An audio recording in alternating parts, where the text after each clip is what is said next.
think when you put it into that question, And I suppose also not the same kill reward as the other shotguns, only the 600 in comparison to 900. Yeah. And look, if you're getting triple kills like Celta was with the XM, I don't think you're worried about the money made. It's more about the utilization of said weapon. But early kill found, glowing falling. Nice there from Salzol. Positioning it with the XM is perfect. DaviG going to get mollied off, and as said, great positioning. Final 3 players for CYBERSHOKE residing in middle. Volley towards shore will force DaviG off the angle, but Salzol, he's heard all these steps. He can convey this information to his teammates, and that's why we're seeing a hefty rotation in middle. Great from Notineki, though, needing to find that kill. Without it, this round gets so difficult, but it is still a 2 versus 4. Bomb plant has to come through. With the molly down, they will be able to punch in the digits, and now Fenneman creeps into jungle. DaviG gonna go through this smoke. Oh, actually, he waits it out. Yeah, was questioning, but no one really close enough to get the trade, so I think just deciding against it. Obviously, no defuse kit. Oh, the smoke towards jungle changes the entire round. Nade of the smoke. Notineki fine. Same with Fenneman. Okay. This round's got a little bit more interesting, and Alex found through the smoke. Fenneman clearly done his homework on how to spam that angle. Mopos will get one. Still needs to find Notineki, but Notineki finds... It was a 2 versus 4 there. I think it was a 2 versus 5 for a quick moment. Absolutely excellent there from Notineki and Fenneman. Yeah, really great work from Fenneman. As soon as he sees the smoke come down, you see it lines up that positioning towards the bomb. Just gets ready to spam away, but 2-2, and that should have been Iberian Soul stopping CYBERSHOKE in their tracks and keeping them to just 1 round, but a big mistake. Obviously, we have seen these 2 teams face off against one another in the past. There has been 2 series in the last month or so. Iberian Soul have been victorious in both of those.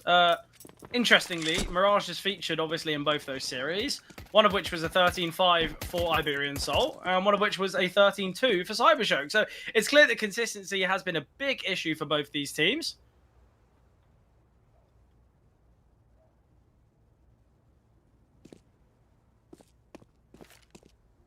Obviously, this is still a map that we're expecting pretty good things from CYBERSHOKE on it. Yeah, definitely. We did get to see Iberian Soul get that result against Monty, but it's sort of one of not too many wins to talk about. Being their only win on the map in June. Oh, Mopos attempting here with the dig. He's somehow still alive. Alex in the back lines. If he finds the bomb carrier Fenneman, this round could get interesting, but I think we all know where it's going. Oh, Alex gets one. Notineki. Got to be cautious, but we'll find. Dodo, all that remains. 2000. Don't really know what he's doing, juggling the USP back. Mac 10 hungry for the kill. And Blixie will find kill reward seen. Just the 1 casualty. AK dropped over as well in time, actually, so that is huge. The Dodo could opt to get armor here. He's opted for a smoke and an HE grenade. He could have bought Kevlar, but he hasn't. Are we thinking that's accidental, or is there kind of a method behind the madness? If he plays from CT, then I completely get it. And that's... yeah. He needs the nade to blow open the smoke. He needs the smoke to kind of drop if they look to push him. It's not the easiest kind of spammed position with utility without him knowing. DaviG taking a huge risk though in the smoke. Might get flashed in here. He's going to wait this out. Oh, and timing looks good for DaviG. There is another towards the left side, top middle in glowing. Although 2 HP will still find DaviG. A lot of damage dealt to both glowing and Fenneman, but it's still a 4-on-4, and Alex has been chipped away at in the process. But we have seen Iberian Soul force CYBERSHOKE back through middle a little bit. Look at Salzol. A lot of utility as well. There's just a 1 smoke grenade remaining on CYBERSHOKE. So I'm actually surprised to see them hit towards A and Salzol. Like you said, timing's excellent. Double kill, nice and easy on the softened up players. And he's just going to back away. He knows Notineki's here. He spotted the shoulder just as he backed into Palace. 2 versus 3. Notineki juggling the utility across. Might be a top con smoke and progression up short. Surely the game plan.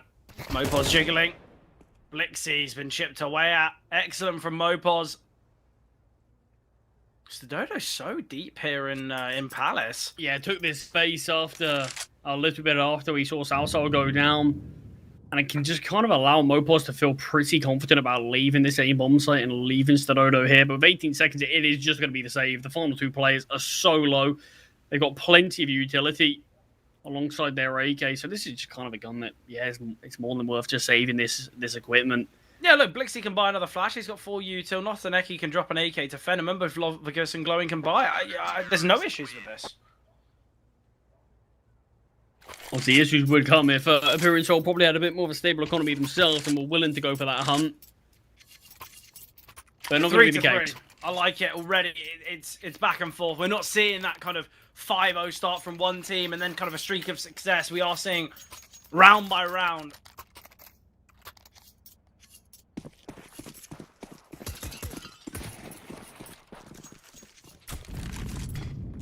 How many do you think Iberian need to achieve here on this CT side if they want a good chance at victory on Mirage?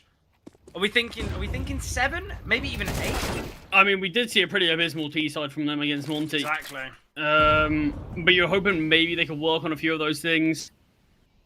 A lot of the issues are just losing the opening kill all across the map every time. But this is a great looking round here from them. 2 early kills found.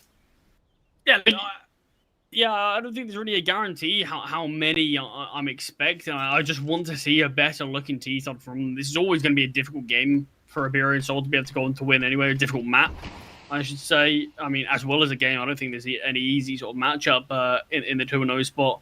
So, yeah, I think it's going to be very difficult to really sort of pinpoint a number. I'm just hoping that we do get to see it. Even if they lose this map, I just want to see a better T side. Yeah, just to give those at home a frame of reference, obviously Iberian Soul, yes, they've got a 42.5% win rate on their T side, so it's not that bad. But in the game that we got to watch against Monty, they won the CT side 10-2, and we were thinking, okay, quick map, gonna finish. Yes, they won it. It was 13-11. They won the pistol as well. Yeah, they won the pistol. They looked awful on that T side. It was honestly embarrassing. And this is why I'm kind of thinking, yeah, they might need 8, they might need 9, and to have a good shot at winning it because of their T side in that most previous game. But either way, CT side is shaping up quite nicely in this round for Iberian Soul. It's a lovely spam there from Alex, and it's going to be a save once again. There is an HE grenade on Dodo. He's not that close, but he could maneuver it into Murder Hole and send it into Ladder. Mopos will be that first responder. Just go searching for this, and he will find after time. Fenneman, $300. That's a P250. Obviously, it will just be the Eco and a Mac 10 in the next, you'd expect. But CYBERSHOKE, they are wanting to talk things through. You look at these last 2 rounds, CYBERSHOKE, they haven't been too convincing, have they? No, not to the normal degree that we used to.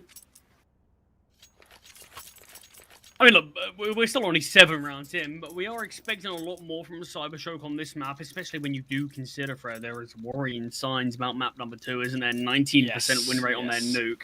Plenty of maps played on it, but it's a sea of red if you have a bit of a gander in terms of what their actual maps look like.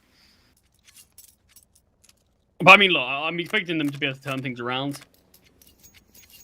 Certainly hoping so for them, but we are just waiting for that moment where players show off that they are a little bit more warmed up into this game. Because we did get to see that 2 versus 5 from Fenneman and Nothaneki. But so far, no one's really gone above and beyond, like a player like Davi G has.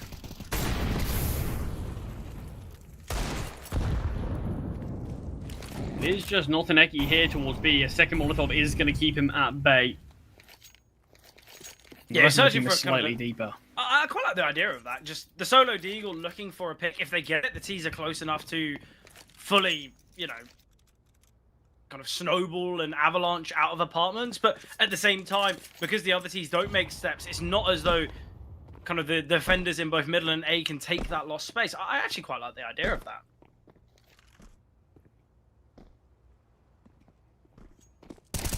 Run boost out. right into the crosshair of Davy G. He's got an HE grenade. Stododo wants some of the eco frags, but he's already been chipped away at. Maybe think twice about it. Yeah, and there's no real need for Iberian to sort of look into this one too heavily. We can see when there's so many different pistols sort of holding your angle, that's when mistakes can start to be made, bodies can start to drop, but playing this one out smarter, picking apart slowly but surely, and CYBERSHOKE don't find any success there on that eco from them. Yeah, look, Iberian Soul, they just go for the kind of the tortoise and the hare approach. They could look to swing in middle, but is it really worth it? Already Stododo's been chipped away at a little. A PT-50 headshot could have changed that one. There was a deagle in play as well. And I think sometimes you'll see some teams kind of quite overly aggressive and overly look to find those eco frags when they've not even got MP9s or shotguns to make the money from it. So Iberian Soul not being wasteful in a round like this. Bit more of a default setup here from CYBERSHOKE.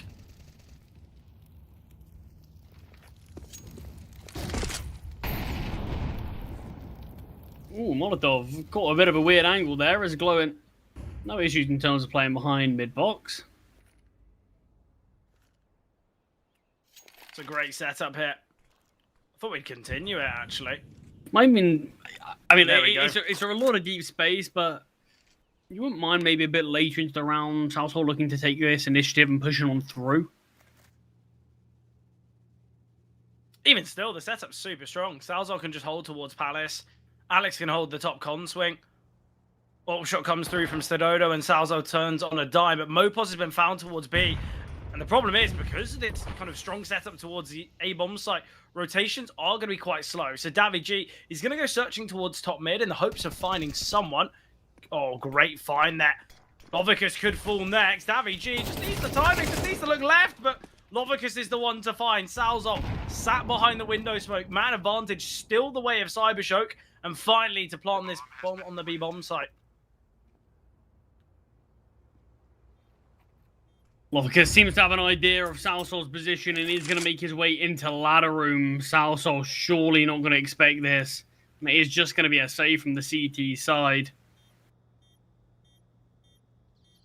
Losing to some of these weaker weapons, but CYBERSHOKE are able to keep this game within one round.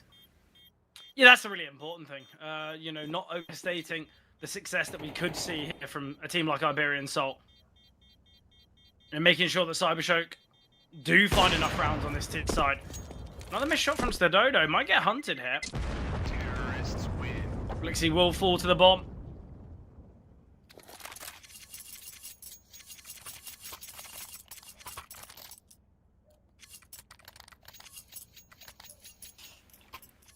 I'm curious if Salso's debating bringing out a double AWP. Took a little while before he actually bought out any sort of investment. I wouldn't mind the double AWP. Get it posted towards B, because it seems like there's always just this late lurk on the B bomb site. Whether you go for an early app speed, you can just stay drilled on the angle, and then it means there could be a triple mid, and then you play an AWP towards ticket.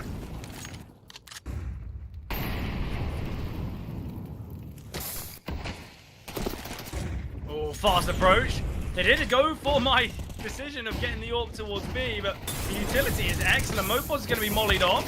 Forced out into the open. The AWP of Stododo can get one before falling. Alex is rotated in time. There's full utility on Davy G. Alex has got a smoke and a nade. Venom can get one. Foul note. Alex now on the AWP. Has to hit the shot, but will connect. Alex secures his third of the round. And Fenneman now isolates the fight. Alex posted up with the AWP still. All going to be about timing. When will Fenneman peak? When will he creep past? Alex spots him, but obviously information goes both ways. And the reposition from Alex is brilliant. And now Fenneman's the one going guessing. Alex, he has an HE grenade. He's picked up an M4, but he's got the USP in hand. Sends out the nade now, but Fenneman can get himself away. Alex knows he's towards Van. He has picked up another HE grenade, in fact, as well. I like the idea of Alex just backing away. Fenneman is going to be so worried about where he is. Did he spot Not sure him if there? he caught an angle of that. way. I mean, look, he's basically just waiting. He's using this HE grenade, saying, Fenneman, have the full control of the bomb site. I know I've tagged you with an AWP. If you pick up that bomb and try to plant it, I'm going to drop this HE grenade onto the